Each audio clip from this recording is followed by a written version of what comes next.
On this episode of the Soul Twin Stars podcast.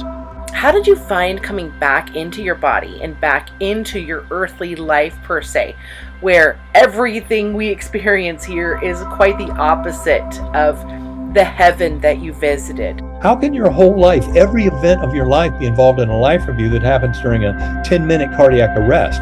I thought, wow, what a beautiful sign from the universe that, everything is going to be okay. We just have to love each other and elevate each other and stay positive. So don't succumb to that little ego voice, but learn to rise above it. Pat it on the back, put it into time out and meditation, but learn that you are much more than that. Hi, I'm Lady Shadow, a witch with much to share, stirring the cauldron with magical self-care. Hi, I'm Peaceful Nick, a medium divine. I chat with the dead and interpret every sign. We are Soul Twin Stars, best friends through it all. From spells to healing, we're answering the call. From moon cycles to menopause and making peace with the dead. We aren't afraid to talk about what's rarely said. So tune in each week to get raw, real, and wise. Let's talk about a spiritual life with absolutely no disguise. Welcome to the Soul Twin Stars podcast, Uninhibited Spirituality. Peaceful Nick and Lady Shadow here. We would like to first and foremost thank our sponsors for this episode. Thank you to Nadine Gordon-Taylor, intuitive artist, author, speaker, and teacher. She's also the visionary creator behind a series of soul-stirring oracle decks, including the Animal Love Oracle cards, the Heart Path Oracle, the Crystal Clear Oracle deck, and the highly anticipated Plant Spirits Oracle, arriving this fall of 2025. Her work blends mystical insight with artistic mastery, offering tools that inspire a deep connection and inner wisdom. Explore her full collection at thirdeyestudio.com, THIRDI or experience her magic in person at her beautiful Peekskill, New York storefront, the Third Eye Studio. To purchase her oracle decks, please visit innertraditions.com. Also, thank you to Beans and Buttercream Bakery. Delicious homemade treats shipped anywhere. Call 417-973-2352. And Abernathy Photography, based in southwestern Kentucky, a professional and stellar company providing drone photography in both local and destination weddings. Visit abernathyphotography.com. Author Mary Ray's self-reflection workbook on conquering shame and guilt, Tell the Devil to Go to Hell, an interactive memoir, is available on Amazon.com. Craving delicious Italian cuisine? You can find it right here in Westchester County, New York at Fino Restaurant, that's F-I-N-O, restaurant at One Baltic Place in Croton-on-Hudson, New York. All of our sponsors are linked up on our Soul Twin Stars podcast Facebook page, and we thank them for making this podcast possible. And now, back to our episode. Nick, welcome back. Here we are recording another podcast. Wow, we're 2 months in. The day of this recording is 7/7, by the way. And 25, 2 plus 5 is 7. See, it's always signs.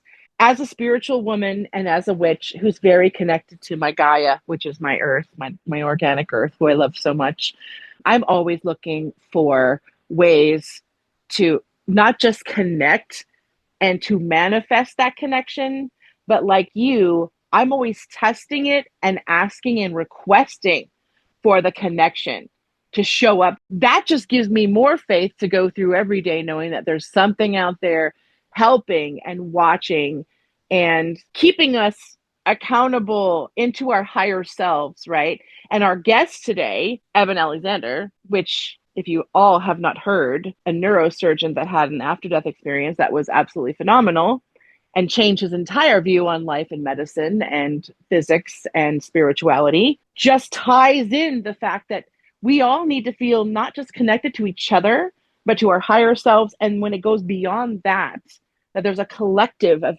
really loving beings that want to be part of executing our lives and our desires is really special. So I'm always out, like I tell you, Nick, right? Looking at the sky. At night, I'm a night owl. So 2, 3 a.m., if I'm up, I go out barefoot and lock myself on that soil. And I ask for signs and I get them all the time. And I'm sure you do as well. And just knowing when those signs come in, and they come in through weather phenomena, they come in through shooting stars. So I see these things called flashers, right? And I don't know if anyone else sees this. And it's generally when I'm super paying attention and have a lot of energy, and I simply just request some kind of proof that, hey, show up for me in that beautiful sky, show up for me in the moment of a weakness or a moment of needing strength or healing. So the other night, I'm out with my husband again, watching the sky at 2 in the morning. And I said, show yourselves, everyone, whether it's a divine being or an extraterrestrial. I'm open to anything. Show yourselves. And then I get these little flashers, and I've been seeing them over the years, a couple of times a year. Sure enough, I'm staring at a cluster of stars, and I'm staring at the blackness in the middle of the cluster of stars. And sure enough, like a flashlight, star sized, turns on and turns off. That's what it did. There was nothing in that black space, and this bright little light turns on like a star. Oh, I didn't see that star before. Wait, no, I'm looking at black, and then it just turns itself off just like that.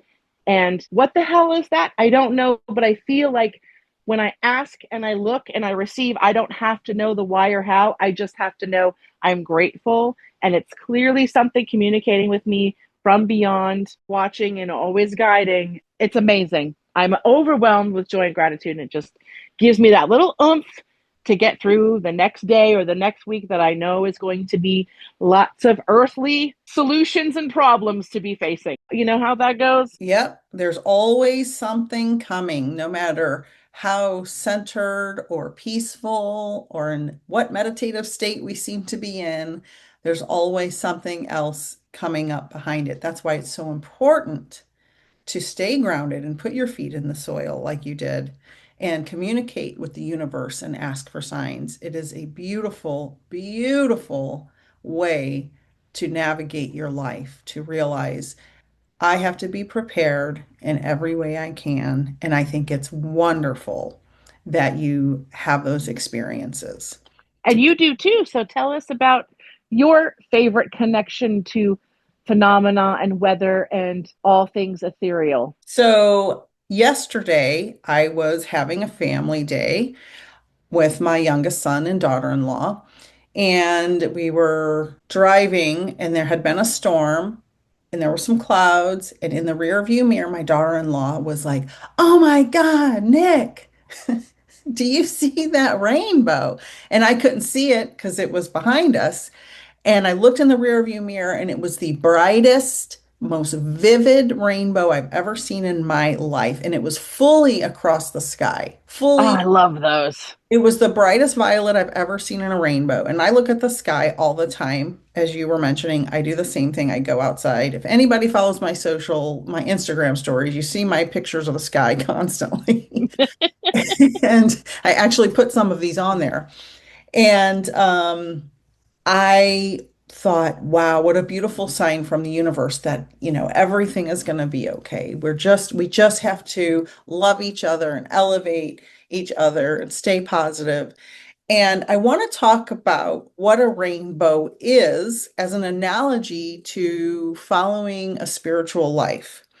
So there are people who are called materialists. Those are scientists and humans who just believe in what you see, feel, hear, and touch, right? But rainbows exist. Everybody can see rainbows, but you can't touch it. It's not really real. You also can't harness it. You cannot harness it, correct? You cannot put a rainbow in a box, right? You move to a certain angle and the rainbow's not there, but you move to another angle and the rainbow is there. And so this is analogous to a spiritual path, right?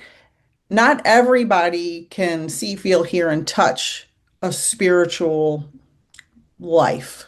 They think it may be woo woo or, oh, that's too weird or you're weird or, I can't tell you how many times I've been called weird in my life.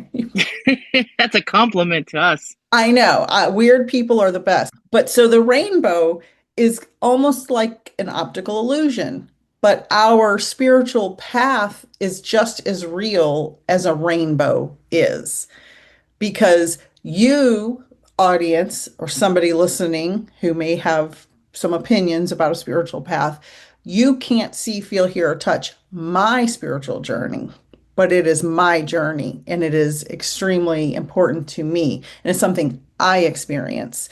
Just like you experience a rainbow from one angle, but not another angle. So we are all on our path, whether someone else can see it from their perspective or not, or believe it from their perspective or not. A rainbow exists, and so does each individual's spiritual journey. And I think it's beautiful that we can all carve out our own path. And it's important to understand that each of us individually explore this in the time we are supposed to explore it. And it's an individual path that we all have to think about when it's right for us. I love that. And you know what else? You can apply that to almost anything. People are always stuck in the, oh, if I did this, oh, if I had just done this quicker, earlier, faster. But honestly, everything happens for a reason. There can't be a mistake, even though it feels like a mistake, even if it's repeated, even if it's behavior that, well, you don't call a mistake, you call a purposeful bad decision or a risky decision, and you do it anyway, still doesn't matter. It's all a learning curve, and it's all on its own time. And I'm not saying that fate is predestined to lay out what you did is what you were supposed to do.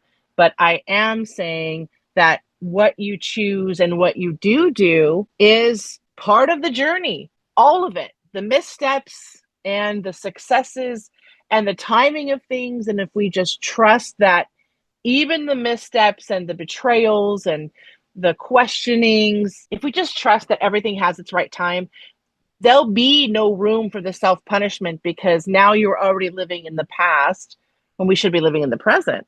And that just reminds us to just keep going forward with no regrets, even though we all have them, and understand that the present is all that really the spiritual world remembers, and the past is just somewhere else on the timeline, gone, and you don't have to reference it anymore. There are no wrong decisions in general, right? Everything Exactly. is going to lead us to where we're supposed to be. The universe is going to reroute us to where we're supposed to end up.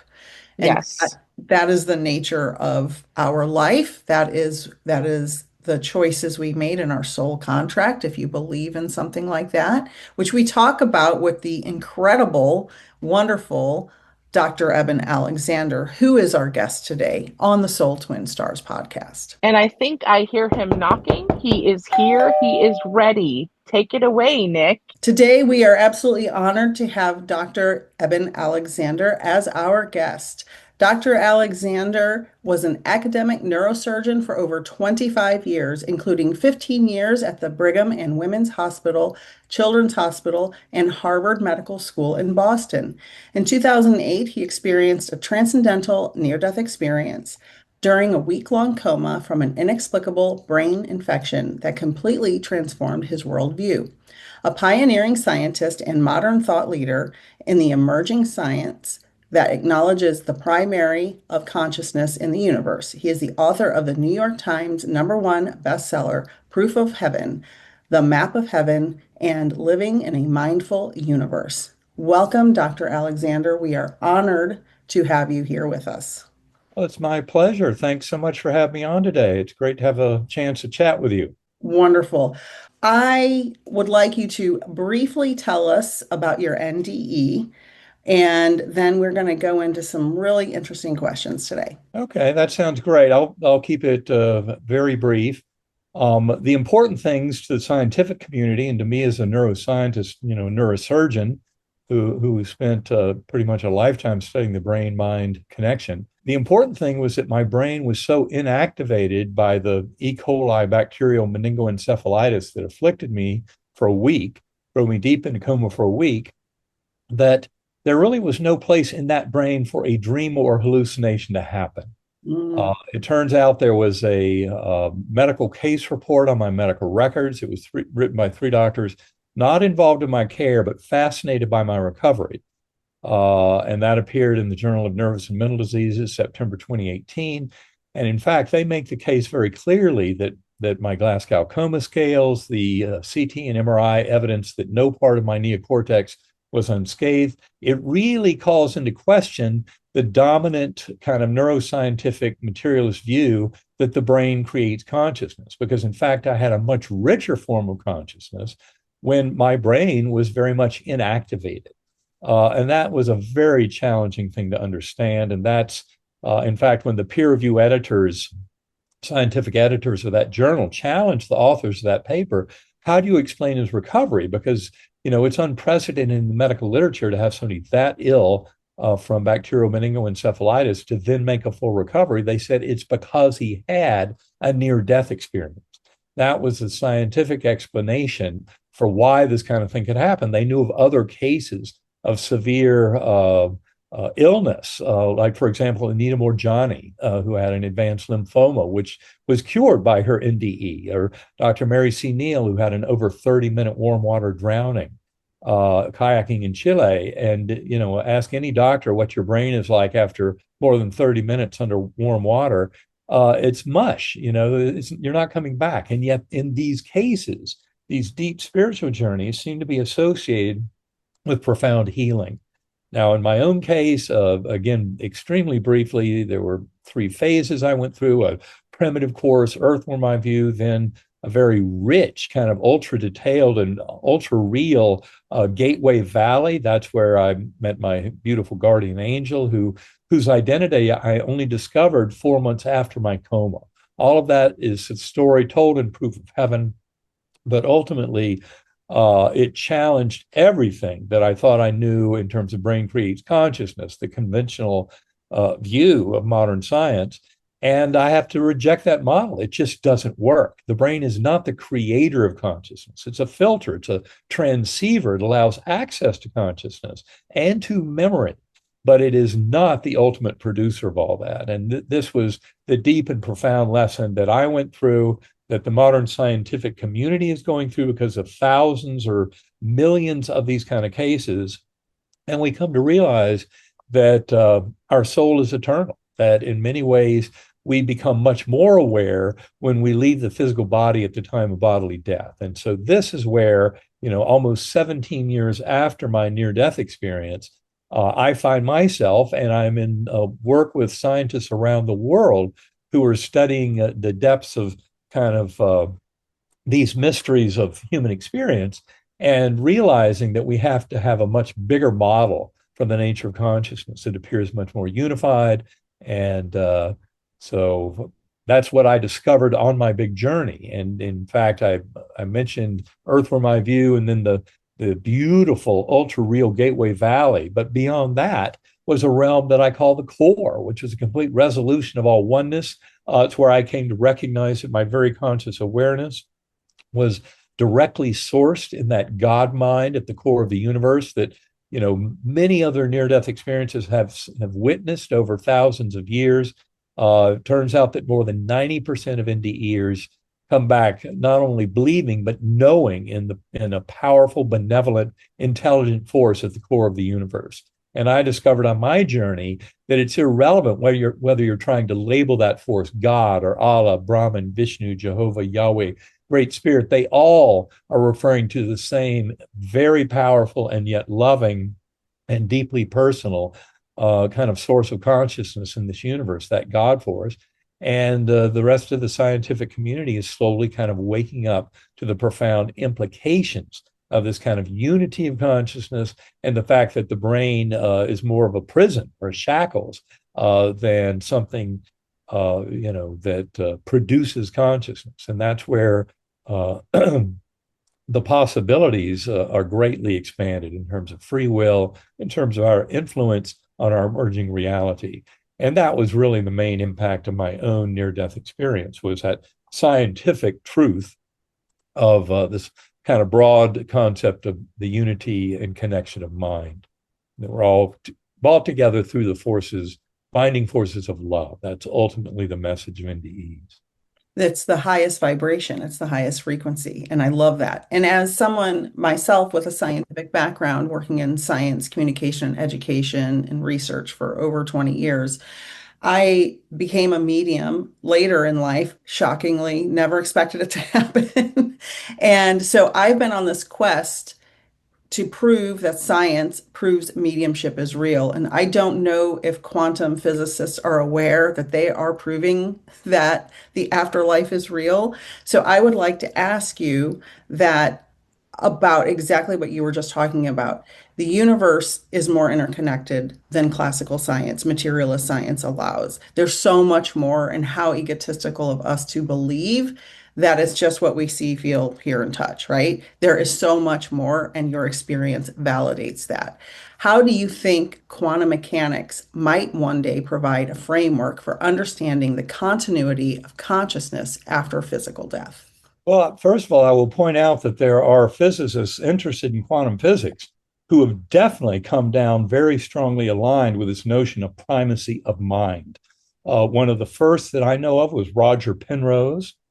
He actually won a Nobel Prize in physics years after his admission of the relationship of kind of deep physics and consciousness. His book, The Emperor's New Mind, which I think was out in 1989, was a profound example of how mind is much more than something that can simply be reduced to the workings of the brain.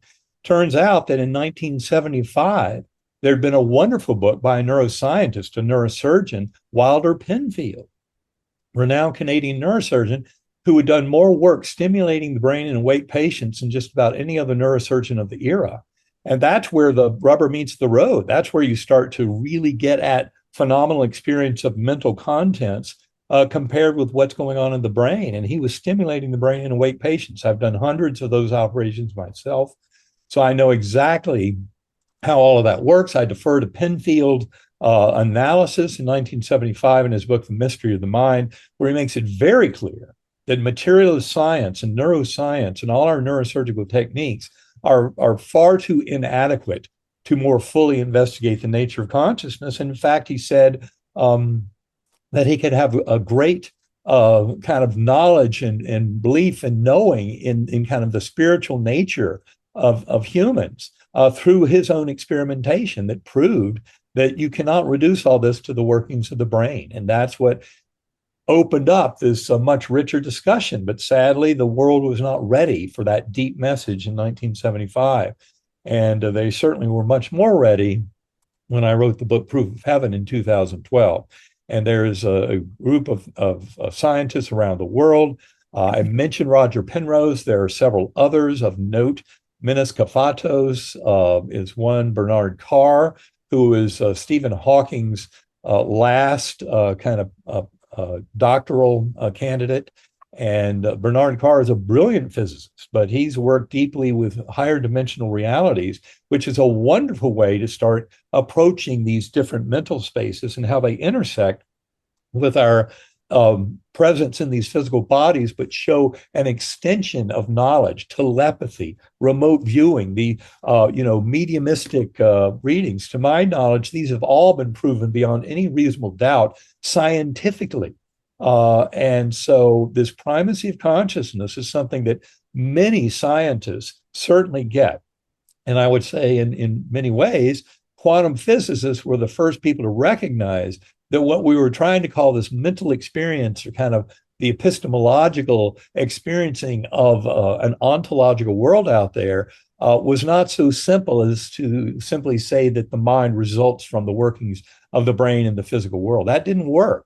And so you need a bigger model. And that's where people like Bernard Carr, Roger Penrose, Meningitis, and others, Brian Josephson, another Nobel laureate, has also written extensively about the kind of connection of consciousness with modern physics. And I would say that quantum physics really opened the door to it. It's mainly that when you look at the world around us, and when these quantum physicists looked at the way they were experimenting with photons and quarks and electrons and these various subatomic particles, you realize that those particles that what happened with them depended on the mind and the choices of the observer. As Pascual Jordan, a famous quantum physicist, said, our observations not only reveal reality, but they create it. And that's exactly what quantum physicists saw going on. Now, it turns out that it took the rest of the scientific world a bit longer to accumulate enough data to prove the case for the afterlife. But for example, there's a great resource right now for all of your readers where you can come to prove to yourself that the afterlife has been scientifically validated beyond any reasonable doubt. That's bigelowinstitute.org. The Bigelow Institute essays were written 4 years ago in a contest sponsored by Robert Bigelow, an aerospace engineer who had lost his wife. His son had committed suicide. He wanted to know, is there any reality to scientific support for this afterlife idea? And he originally was going to give out prizes for 3 monetary awards. The essays from all over the world were so good, he gave out 29 monetary awards. Those essays are all available for the reading public at no charge. bigelowinstitute.org. Start reading, for example, Jeffrey Mishlov's first place essay, and you'll quickly realize that we've moved beyond the fact of doubting the scientific support of the afterlife. We now have that evidence. It's deep and it's profound, but if you start reading those essays, you'll quickly realize it's established beyond any reasonable doubt. And that includes not only essays on parapsychological topics, like Mishlov's essay depends a lot on that, but also some purely scientific essays like Bernardo Kastrup's paper on idealism. He won one of those Bigelow essays. Pim van Lommel, the renowned Dutch cardiologist who wrote a beautiful kind of world-changing paper in the esteemed scientific journal Lancet in 2001 on a 20% incidence of near-death experiences in cardiac arrest patients studied prospectively in the Netherlands. And so all of these different pieces of evidence, all very scientific, and you'll realize we've already gotten to that point. We need better theoretical models for how it all works, but ultimately idealism, primacy of consciousness, panentheism, the notion of a unified consciousness in that God mind that kind of permeates all of reality, are very different from panpsychism. Panpsychism is a pseudo-materialist philosophical position that I think is totally weak, has nothing to really support it, and yet that's where some materialists are forced to go when they realize that materialism fails at explaining consciousness. So anyway, the game has changed, and we now have tremendous evidence. And in our book, Living in a Mindful Universe, Karen Newell and I really went the distance far beyond where I could go in Proof of Heaven and the Map of Heaven. But in Living in a Mindful Universe, it came out in 2017. We talk about quantum physics. We talk about neuroscience, the hard problem of consciousness. We talk about philosophy of mind and the binding problem, and also all the evidence for non-local consciousness out of parapsychology, remote viewing, telepathy, things like that. And you start to realize that the evidence is overwhelming for this deeper, more profound reality. And it's really the saving grace for humankind, because the false sense of separation that is so inherent in materialism is what has led to so much of the damage and threat to our modern world in terms of potential nuclear war, other major conflicts, violence against others, reckless disregard for the environment with our addiction to fossil fuels and heating up the planet. All these things are part of that false sense of separation of materialism, especially combined with a very warped view of Darwinian evolution that focused on competition and didn't realize that collaboration and cooperation are the main ingredients to success in the living kingdoms. So bottom line is, primacy of mind reawakens our ability to understand our free will and its ability to influence the emerging reality we see in this universe. And NDEs are the tip of the spear in educating us about this far grander potential for self, when we realize the little ego mind, that little voice in our head, is not truly who we are. We are far grander beings than that. And meditation is my suggestion to people who need to figure this out on their own: meditation, centering prayer, modes of going within on a regular basis. And anybody who needs a tool for meditation, I recommend Sacred Acoustics. That's what I use. You can learn a lot more at sacredacoustics.com. It's a form of binaural beat brainwave entrainment. But I find it to be extremely powerful and something I've used an hour to a day for the last 11 or 12 years. And it's helped me return not only to my NDE, but to come to a much richer identification of kind of my higher soul through relationships with the various kind of guides and information sources I first encountered during my near-death experience. Meditation is so important. I agree. I started doing meditation for non-meditators every Monday on my YouTube channel. So we need to raise the vibration. There's so much negativity, and I agree with so much of what you just said. I'm going to have to listen to this 50 times to decipher all of it and get all those names, because some of them I'm familiar with and some of them I need to do research on. I have one follow-up question before Lady Shadow gets to her question. I believe, with my astronomy background and my connection to the stars, we are all made of recycled stardust, right? Every atom and molecule in our body comes from a star that exploded billions of years ago. And because of quantum entanglement, I think this may be why the collective consciousness works. Our body is literally made up of stars that exploded from all across the universe. So it makes sense to me, if I'm made up of trillions of atoms, that I can be interconnected with someone in another galaxy across the universe and communicate in that way. General concept, I think, in science is called entanglement. Yes, yes. Entanglement is how subatomic particles can be revealed to have a connection that bypasses the standard kind of channels of space-time for Right. information transfer. And the whole universe basically came together out of that Big Bang 13.8 billion years ago. And so in many ways, you could see how all of this can be entangled. It all originated, in one point. And when I say all that, I'm not ignoring the fact that I believe the actual universe has been infinite, and that the Big Bang was only a local operation, where a local kind of island of the universe kind of emerged with its own physical laws, its own time flow, et cetera. And that's what we're living in and observing. But I think the entire universe is far grander than that. But I believe in the to say that what we can observe shows us that our pocket of the universe began 13.8 billion years ago, and it all ultimately came out of one point.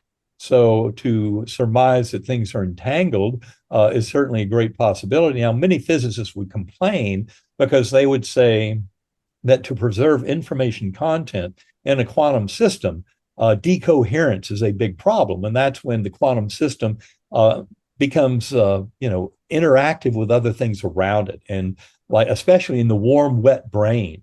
Early arguments from quantum physicists were, these quantum effects we observe, entanglement, superposition, et cetera, they don't really occur in the warm, wet brain because decoherence immediately erases that quantum information. But I think that's ignoring the kind of deeper sense of entanglement that we're really kind of pointing to here, and how the universe does offer these channels of communication. And we might say that humans are not wise enough to pass information. That's one of the conclusions when you follow these arguments very deeply, that, because of Einstein's theoretical speed limit for anything traveling in the universe, the fastest particles can travel is the speed of light. That's a massless particle. Anything with mass cannot even go that fast. So, but anyway, the bottom line is that entanglement, in many ways, from my perspective, is really the mental field of the universe. It's a field of information interconnection that we have access to. And it didn't wait for humans to evolve for it to happen. Right. It's been here since before the Big Bang even happened. So that mental phase, that kind of entanglement field of the universe, is a very important concept that has to do with our free will and our ability to manifest. You're pointing out all the material, of physical stuff that we can point to in the universe. And interestingly, there's also a kind of a quantum foam of virtual particles that are, coming into existence and then annihilating each other, quadrillions of times all throughout this universe. Those are really from a field of potential. That's more of the entanglement field. that really opens up to allowing us to create our emergent reality. And I think humans have access to that by having access to this primordial mind. And it really is a mind over matter, spirit over matter situation. And the materialist science that I worship before my coma, I do not use that term lightly. That materialist science would scoff at you for even claiming to have free will, because it says, Yeah. oh, it's all just chemical reactions, electron fluxes in the brain. Where in the world would you inject free will without violating laws of conservation of energy? Well, it turns Yep. out Yep. John C. Eccles, Australian neurophysiologist who won a Nobel Prize for his work on neurons, on synaptic channels and vesicles, et cetera, in 1962, he wrote a book called How the Self Controls Its Mind, which completely debunked that notion that conservation of energy laws would prevent free will from influencing the substance of the brain. So it's a beautiful book. I highly recommend it. But ultimately, neurons are quantum computers, and there's top-down causality that allows kind of a confluence of influence from that one mind onto emergent events. And that's where this kind of deeper understanding of the mind is so important. It's where I often get into big discussions of the life review in NDEs, because the life review really shows you how far we need to go to adjust this model so that it will actually fit reality. But it's one that involves the ability to acknowledge that people can have a life review, and 1/3 of them, in Bruce Grayson's series of 700 life reviews reported in fall of 2021, 1/3 of them said their whole life was involved. How can your whole life, every event of your life, be involved in a life review that happens during a 10-minute cardiac arrest? The reason is because when you're in that realm, you're in a timeless realm. Birth, death, everything in between, all of it can be seen simultaneously, including past lives, including potentials for future lives. I do not believe that the future is predetermined, but I think there are pathways forward that can be delineated. In fact, I'm a strong believer that our souls and soul groups kind of plan on the challenges and hurdles of a given incarnation. I learned from my NDE that one of the biggest gifts in life are the hardships and challenges we face, because it's how we deal with them that actually allows for transformation and growth of the soul. And I believe we actually choose some of those choice points, and that all that alters as we go, as the soul goes through life and is through this process of growing, maturation, understanding as a group. We end up kind of following those pathways and coming to acknowledge. I realized that many of the hardships in my life, for example, I was put up for adoption by my birth mother when I was 11 days old, failure to thrive. And, for much of my life, I looked back on that dark smoking crater, my adoption abandonment wound, and thought it was a bad thing.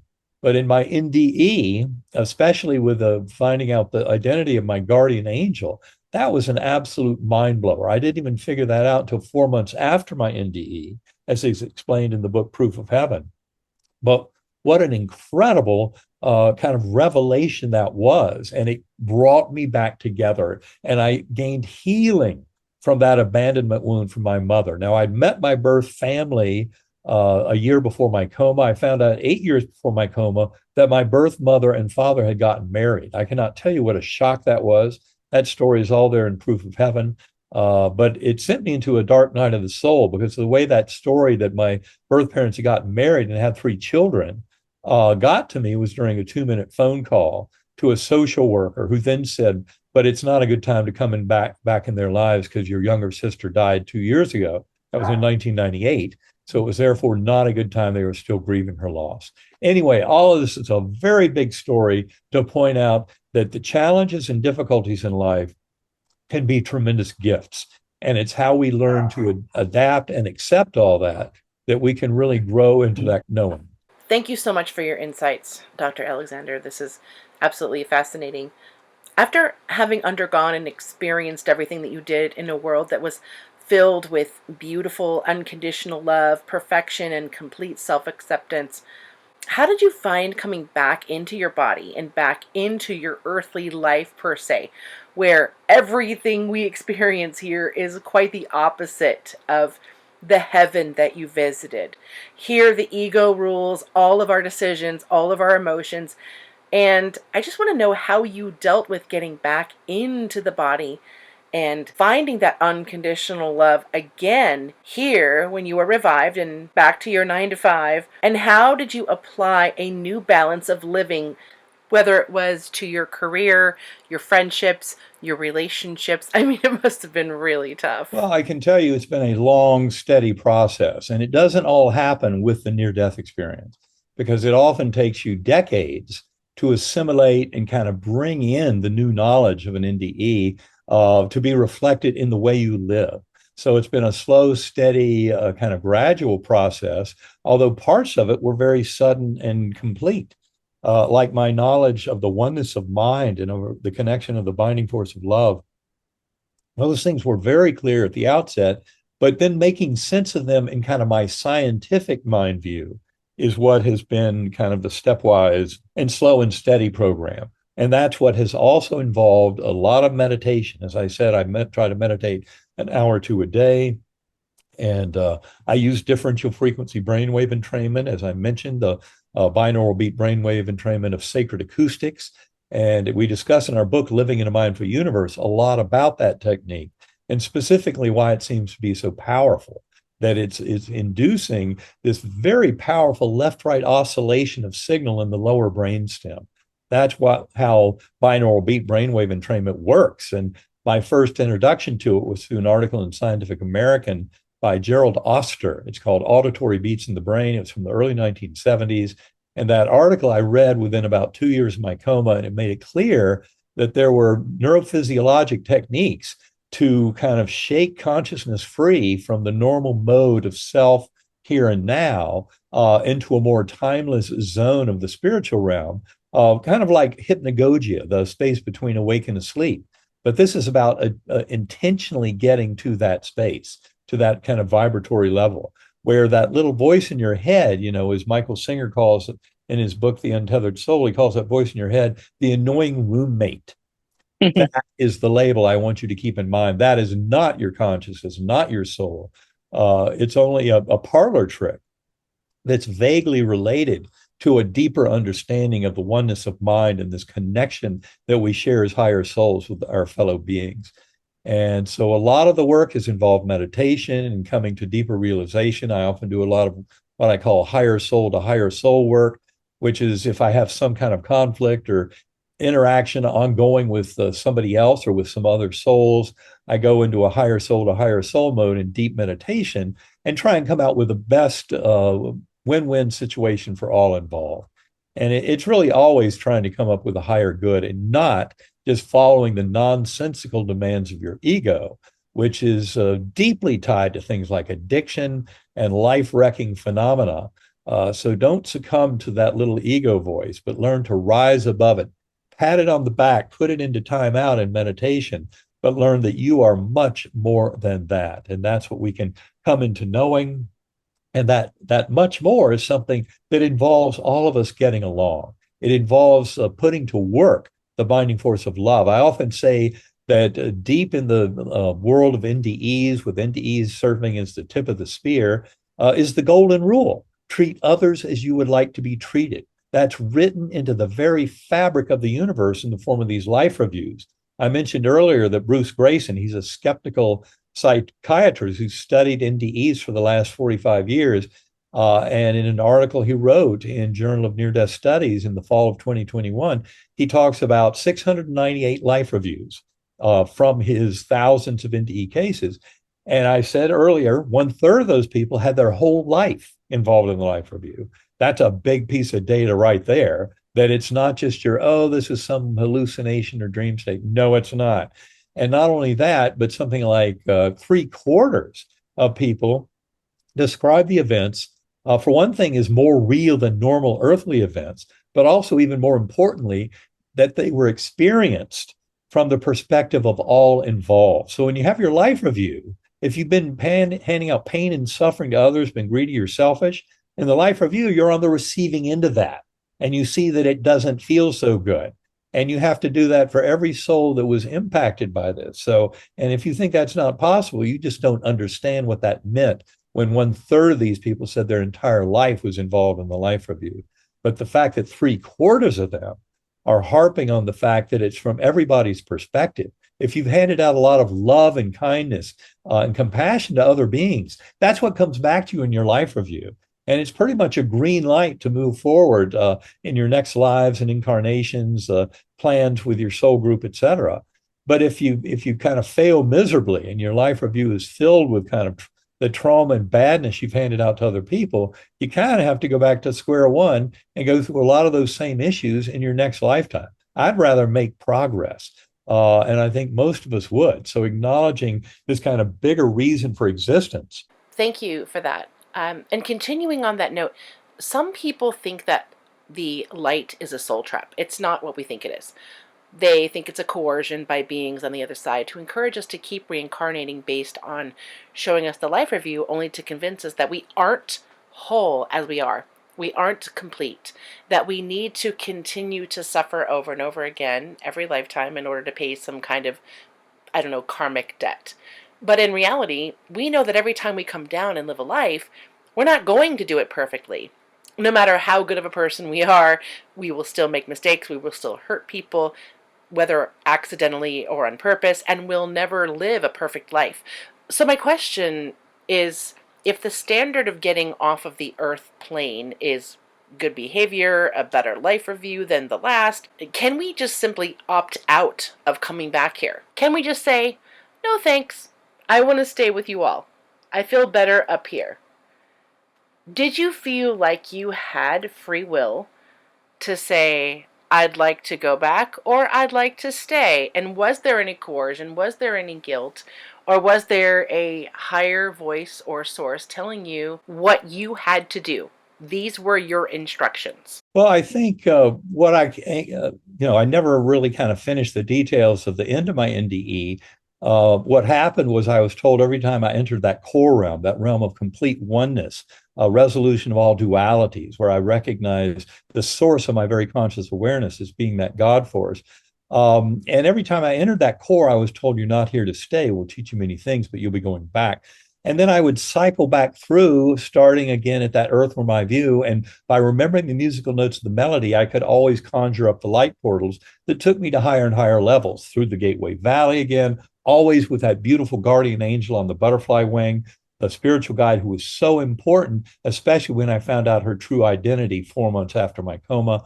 But as I said, it all came to an end when at one point I could no longer conjure up the musical notes of that melody to take me up into these higher levels. To say I was sad at that point would be an understatement, but I also knew I could trust that I would be taken care of. I had no doubt about that. And that's when I saw thousands of beings going off around me into the distance, heads bowed, some holding candles. This murmuring energy coming from them was drawing me back, and in a very comfortable way. That was the surprise of it all, was this murmuring energy, even though I was now back down in that kind of murky earth were my view, that energy was very loving and connecting. And I called that in my later writings, weeks later, recording all this, I call that the power of prayer. And it was the 6 faces I saw at the very end that had to do with my return. There were 6 faces of close family and friends, one of my physicians who was also a close friend and neighbor. And those faces would say a few words and then dissolve back in the muck. But it was the last face that got my attention. It was a 10-year-old boy. Now, this was Sunday morning, day 10 of coma. I'd already experienced the vast majority of the spiritual journey. And according to that case report, all that happened between days 1 and 4 or 1 and 5 of my 7-day coma. That's all very important. The timings discussed in the books, Living in a Mindful Universe and Proof of Heaven, because the timing's very important. But it was that last face pleading with me, a 10-year-old boy, and it was my son, Bond. They had protected Bond from the worst news during that week, but on that final Sunday morning, I hadn't shown any signs of neurologic improvement. I've been on a ventilator for a week, and they were talking about taking me off the ventilator. Bond overheard that and knew, it's much worse than they've told me. He came running down the hallway, pulled open my eyelids. They were taped shut, one eye looking there, one eye there, neither pupil working. Anybody in medicine knows it's a horrible picture. And I promise you, I did not see him with my eyes or hear him with my ears. I was far too gone from this world, but I sensed his presence and his pleading with me. Daddy, going to be okay. Daddy, going to be okay, as if somehow that would make it so. So essentially, I'd gone through this entire thing with an amnesia. That's an important ingredient I didn't mention earlier, but I had no memories of Eben Alexander's life. So I couldn't have an Eben Alexander life review, but I did have a very full vision of life reviews and reincarnation in the core realm in two visions. One I call the flying fish, one I call the Ender's Net vision, but they were both very powerful visions that made it crystal clear. Life reviews and reincarnation were part of this big package. But it was that last phase, all the amnesia allowed me to think this can continue, cease, doesn't matter. But now, with that last phase, with Bond and my recognition, my connection to him, even though I didn't recall what a son-father relation was, etc., but boy, I knew I owed him something big, and that's what drew me back to this world. So like so many others, I came back to this world out of a sense of responsibility for another soul. That's what really drove that. But and but so much more of the lesson having to do with oneness of mind, the binding force of love, is stuff that I was still to uncover, not only through the experience itself and reliving it through meditation, but also through advancing and cultivating those relationships with those higher sources of knowledge through ongoing meditation. And that's what I've really put to good use over the years. And that's what's helped me to come into much more alignment with this notion of the oneness of mind, the binding force of love, how we're all truly in this together. And that golden rule is truly written into the fabric of the universe in the form of these life reviews that are not simply vague rememberings or dreamlike. They are absolute relivings of events that can be extremely powerful. And the sooner we come scientifically to an understanding of how that very powerful psychological engine of life reviews and reliving all the events of our lives, and from the perspective of everybody involved, that's when we're starting to truly understand consciousness and the nature of reality. So there's no ego saying, I want to stay here for me because it's so beautiful here, right? You just it turns out that we also get the work done here. Yeah. We don't get the work done in the spiritual realm. The spiritual realm is where we go through life reviews, review the events of a physical lifetime, plan next events. But that's not, from my perspective, it would be nonsensical to want to stay in that realm forever. And also realize there are other facets of the material realm to enter. I think, coming in on other planets, other civilizations, other kind of levels of development is something that souls do.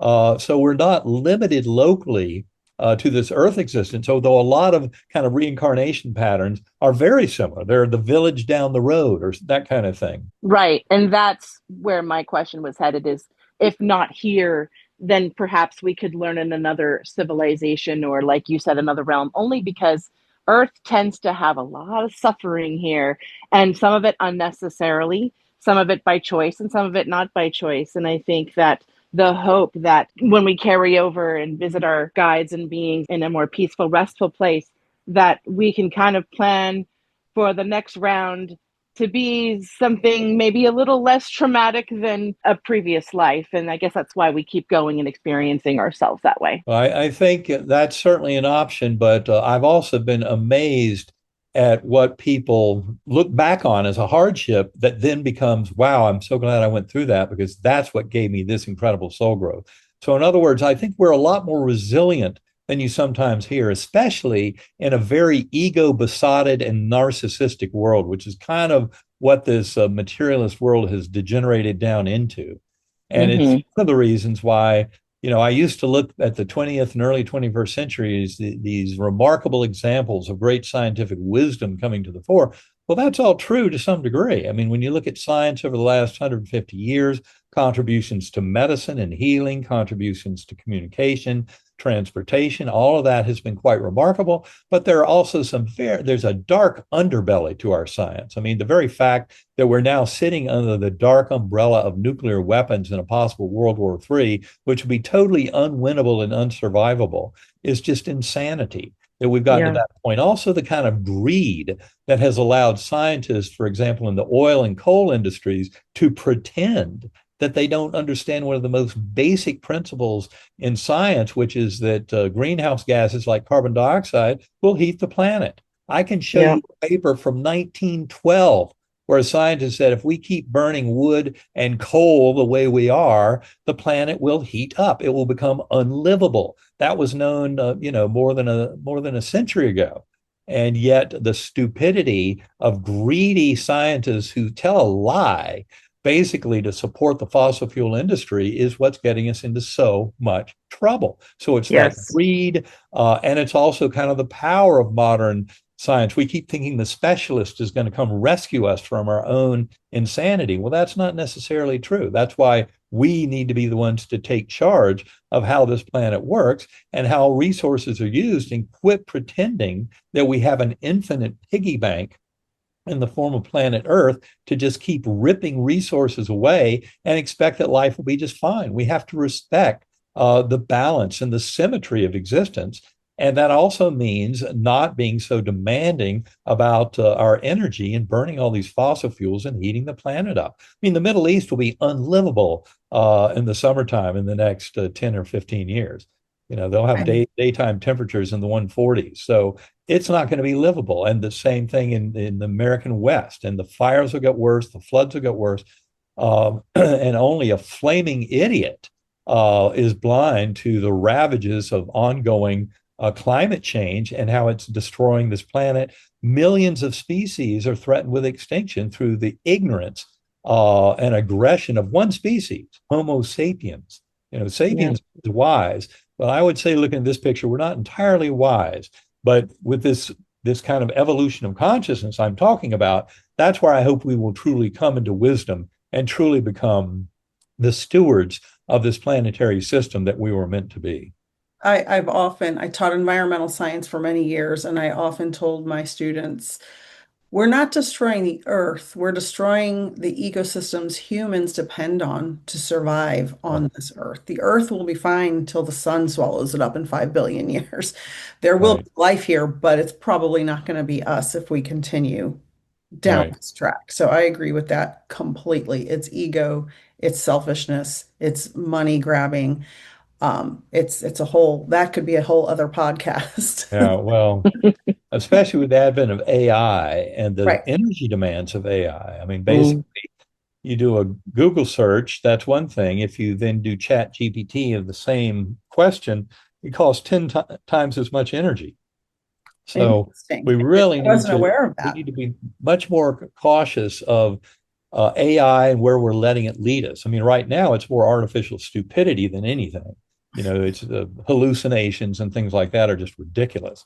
But people, in some sense, I guess, are lazy. So they want the AI to do the work for them, to write their term paper and what have you. Right. But ultimately, that kind of cheat is not doing you any good. In the this long is why run. we need to wake up to the bigger picture, be cautious about AI, especially the militarization of AI and the use of kind of autonomous killing machines. That's an extremely dangerous step. So we need to be very careful about how this world proceeds forward with the AI, and its energy use is just the first main complaint I would have about it. I would like to ask, because as a neurosurgeon, you're around science-minded materialist, I'm sure, often. What is your number one response now that you've had your NDE experience in this profound spiritual awakening? What is your number one response when a materialist scientist gives you pushback on your personal experience?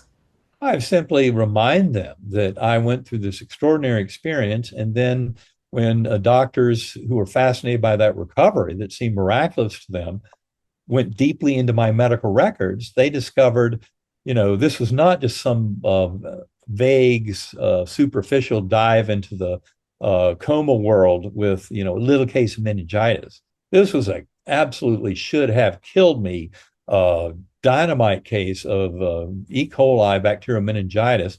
My cerebrospinal fluid glucose level, and you or me, the glucose level in our spinal fluid will be 80, 90, something like that. Somebody in deep coma from bacterial meningitis maybe dipped as low as a 20.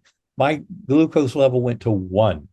None of my consultants up and down the eastern seaboard had ever heard of a meningitis where the bacteria had already consumed all the glucose and now it was just busy consuming all the brain cells. My neocortex was under attack. And of course, people look at me today and say, well, he can't have been that sick. Look how well he's doing. Well, guess what? I had an NDE. That's the kind of missing link. And until you're willing to admit that major difference between me and the next 1,000 meningitis cases who didn't come back, you start realizing that the NDE can be a very powerful tool. It's our spiritual connection to a higher sense of meaning and purpose. And that's what can lead us to recovery. Mind over matter, spirit over matter, healing, coming into wholeness. These are all similar concepts.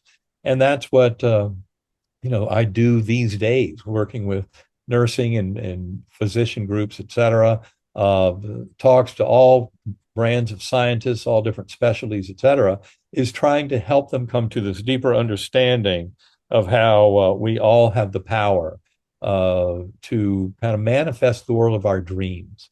And also to remember that physical healing from an illness is not always part of the bigger plan. I mean, none of us is meant to live forever. And this is something I always remind myself going deep into these meditations, that the bigger lesson is really how I can serve the world through a deeper understanding of my own life and the events in my life and kind of grow through that. And that's the kind of message I want to help bring out to others. It's certainly a message that's written very strongly in our book, Living in a Mindful Universe. From my perspective, the book Proof of Heaven is a big question mark. It says, oh yeah, so Harvard neurosurgeon can have this experience just like anybody else. But the reality is, to really understand it, we need to look at these experiences very broadly and understand that the individual who has them is the primary beneficiary of any near-death experience. But ultimately, when we study them in large numbers, they can help the world at large. And I know that Ken Ring, for one, others have written about how just knowing about NDEs can help people come into this kind of higher form of existence just through that knowledge. They don't have to have their own NDE, but centering prayer and meditation are important steps in that whole process of understanding. That's wonderful. We talk about that on our podcast a lot, is how to take our sovereign health holistically, spiritually, how we can heal ourselves. That's a huge part of working through the earthly diseases, the stress of the mind causing diseases, spontaneous healing, and how it's very possible. And like you said, expedited healing because we are in tune and meditation and in connection with our higher self, which is quantum particles that can spontaneously heal our bodies and our minds, just like in the examples you named before. So it was so important for our audience to know that indeed those work together with traditional medicine and sometimes not with traditional medicine, that we do have the power in ourselves to keep ourselves healed, whole, and healthy while we are here so that we can live our higher purpose out. Well, that's very well put. And I think there's a lot to that. A lot of people have a natural sense that they have that kind of influence over their lives. And yet they wonder, is this scientifically valid? And that's where I would say that those BigelowInstitute.org essay papers help you to go light years towards a deeper understanding of all this. Now, it does get pretty deep, and it does help to be kind of a generalist, not just a specialist in neuroscience, philosophy of mind, parapsychology, quantum physics, but to know enough about all those things to realize how all of them paint one gigantic picture of primacy of mind and the importance of our will as a higher soul in influencing our unfolding reality. And that's where we start to really gain some power in influencing this world. And the more we focus on the higher good, the wholeness and healing and compassion for others, the more successful we are at basically bringing this world into alignment with our higher beliefs. So be very careful what you believe in. Because if you believe none of this is possible, you're going to have great difficulty proving it to yourself.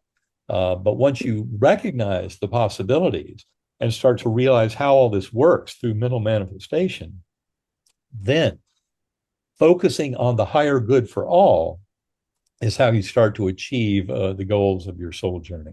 Love that. Do you have any other questions, Nick? I think my brain is full of so much knowledge. It's going to take me a month to go through all of this information.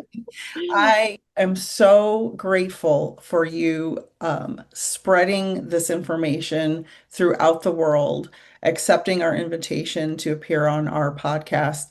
And it helps every single person. If one person listens or a million people listen, every little bit of information we get out to raise the vibration of humanity, we need it now more than ever, is so Absolutely. important. I agree. Now is the time for all of us to contribute towards saving this beautiful planet that we've been gifted. So rise up to the occasion, get into your meditation and centering prayer, and then start going out and living that life of oneness, compassion, and mercy, and acceptance, when necessary, forgiveness, and never forget gratitude for Always. every breath. So, Absolutely. We are absolutely so honored and privileged to have you here. We will link all of your information into our show notes where everyone can find them, Spotify, everywhere podcasts are found. Thank you so much for your time. stay in touch through Eben, EBEN Alexander.com, also sacredacoustics.com for the meditations. I can recommend on ebenalexander.com, there's a 33-day journey. First page you get to, click there, leave your name and email address, and every day for 33 days, you'll get an email that's part of a workbook that accompanies our book, Living in a Mindful Universe. But this is all for free. It's a community of more than 12,000 people who've taken that 33-day journey course over the last few years, and they all leave their comments and help each other. So that 33-day journey is a great gift. Also, the recommended reading list, the FAQ page. These are all useful resources at ebenalexander.com, so people can get going with all this. Wonderful. That is so gracious of you to offer that to the public for free. And thank you, thank you, thank you so much. I've learned so much and I appreciate this so very much. Thank you, Dr. Well, Alexander. thanks for having me on. Great talking with you both. Many blessings. Thank you. Thank you so much for joining us this episode for the Soul Twin Stars podcast. Find us on our podcast Facebook page for Magical Mondays live at 8:30 p.m. Eastern, where we will help you magically slay your weekdays, and for awesome giveaways. For more information about what other spiritual things Nick and I do and offer, visit peacefulnickthemedium.com. That's Nick with just a K. Or to connect with me, Lady Shadow, soulsandspirits.com is the place to go. If you want to be a guest on one of our shows, we would absolutely love that. Contact us at soultwinstars@gmail.com. See you next Friday on Spotify, Amazon Music, iHeartRadio, Apple Music, Facebook, and on YouTube. Sending you all so many blessings. Thank you so much for joining us, and until next time, know that you are all cherished.